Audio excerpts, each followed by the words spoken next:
আমি Messi. Football খেলতে খেলতে আমার শরীর একবারে ক্লান্ত হয়ে গেছে। অনেক দিন পর ছুটি পাইলাম, তাই ভাবলাম বউ বাচ্চাদের সঙ্গে একটু সময় কাটিয়ে আসি। যদিও বেশি দিনের ছুটি পাইনি, মাত্র 15 দিনের ছুটি পাইছি, তাই ভাবলাম এই সময়টা আমি আর এইভাবে নষ্ট করতে চাই না। আমি চলে যাই আমার আন্তলাইলার কাছে। কিন্তু বিমানের মধ্যে বসে থাকতে থাকতে হঠাৎ শুনি যে বিমানের মধ্যে আগুন ধরে গেছে। ওমর আল্লাহ, ওমর খোদা, এখন আমি কি করব আর ভেবে পাচ্ছি না। ইরে আন্তলাইলা, তোর কাছে আর মনে হয় আমার যাওয়া হবে না। আমি যদি কোনো ভুল করে থাকি তাহলে আমার মাফ করে দিস। ঠিক তখনই প্যারাশুট নিয়ে লাফ দিয়ে দিছি আল্লাহর উপর ভরসা রেখে। এ কি, আমি এসে পড়লাম এক বিশাল সমুদ্রের মাঝখানে। এখন আমি কোন দিকে যাব দিশা খুঁজে পাচ্ছি না। কোনো রকম তো প্রাণে বাঁচলাম, কিন্তু এই সমুদ্রের মধ্যে আমি কিভাবে টিকে থাকবো?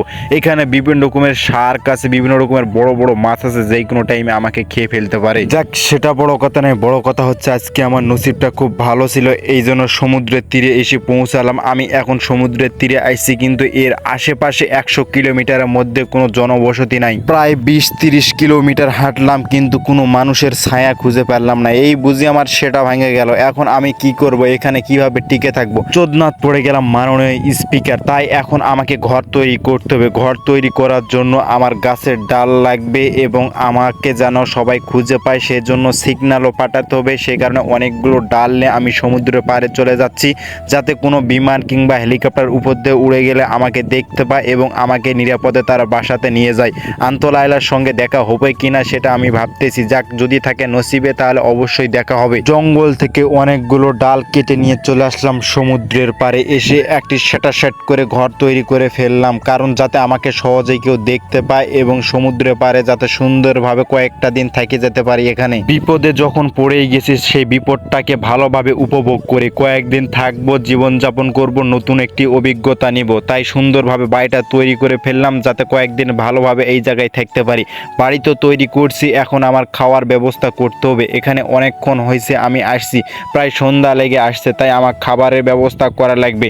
আর এই সমুদ্রের ধারে আসি আমি, মানে সমুদ্র থেকে মাছ মারতে হবে।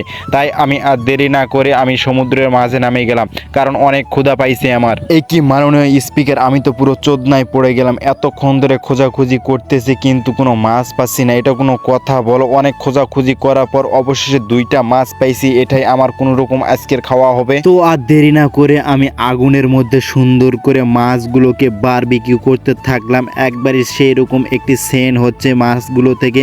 খেয়ে দেখলাম না, অনেক টেস্ট হয়েছে, পুরো সেটা ভাঙ্গা দাদা, সেই স্বাদ লাগতেছে। আজকের এই মাছগুলো আমি নিজ হাতে বারবিকিউ করছি, আপনারা তো সবাই দেখতেই পারলেন। যাক, সেটা বড় কথা নয়। বড় কথা আছে এইভাবে আর কয়দিন। ওইদিকে আমার ঘরে আন্তলাইলা ওয়েট করতেছে আমার জন্য। সে না জানি কতই মিস করতেছে আমাকে।